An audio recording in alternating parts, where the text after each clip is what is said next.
माझ्या किचनमध्ये आपलं स्वागत आहे। आज आपण हळदीच्या पानातल्या पातोळ्या बनवणार आहोत। 1 वाटी ओलं खोबरं खिसून घेतले, अर्धी वाटी गूळ, वेलची अर्धा चमचा, जायफळ, थोडं तूप आणि 1 वाटी तांदळाचं पीठ। पातोळ्या बनवण्यासाठी हळदीची पानं, थोडं तूप टाकून घेऊया, ओलं खोबरं,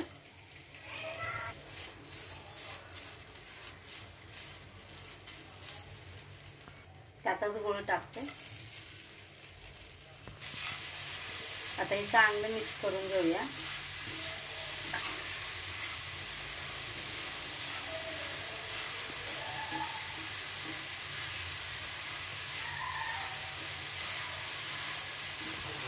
गूळ चांगला मिसळून घ्यायचा।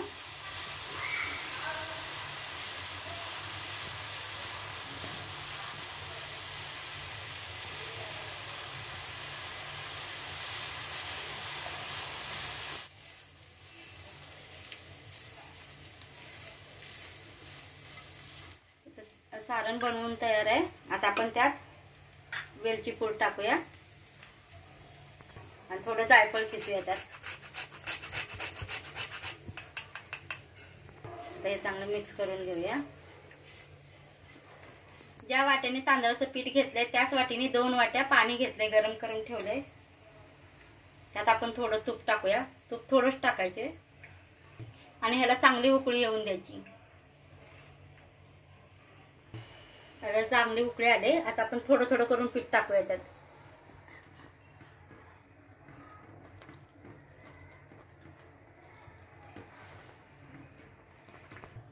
थोडं मीठ टाकूयात,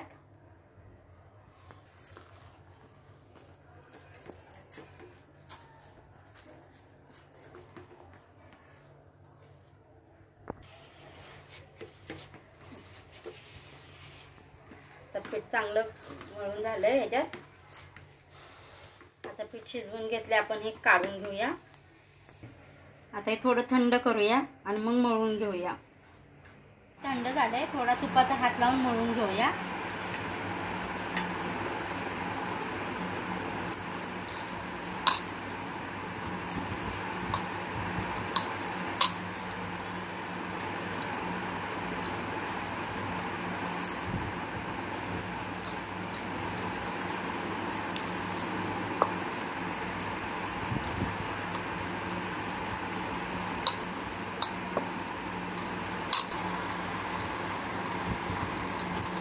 आता हे छान मळून झालंय।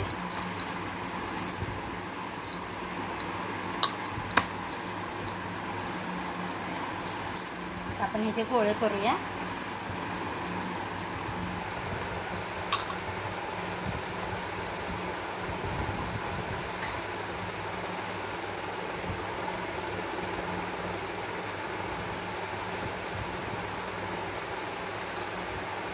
इथं पाणी गरम करत ठेवलंय, चाळणीला तूप लावलंय, थोडं लिंबाचे फोड टाकूया त्यात, म्हणजे टोप काळा होत नाही। आता पानांना पाणी लावून घ्यायचंय।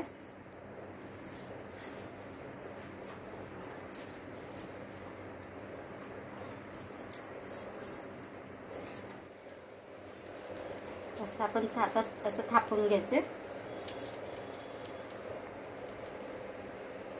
पाण्याचा हात लावत लावत थापायचं।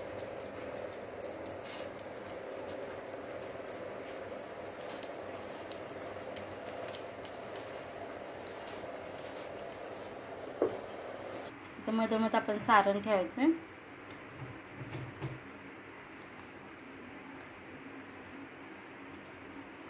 आणि याची घडी घालायची अशी।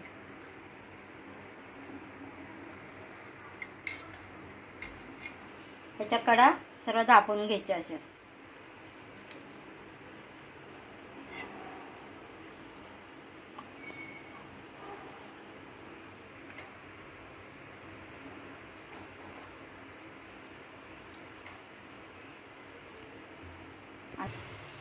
चाळणीत वाफलं ठेवायचं। आता अशाच प्रकारे बाकीच्या करून घेऊया। आपल्या पातोळ्या बनवून घेतल्या, 10 ते 15 मिनिट आपण त्याचं झाकण ठेवून वाफळून घेऊया। 10 मिनिटं झालेत, आता आपण बघूया झालेत का। पानं काळी पडलेत, आता हे तयार झालेत। आपण हे आता काढून थंड करूया। आपल्या पातोळ्या तयार झाल्या, आता आपण काढून घेऊया।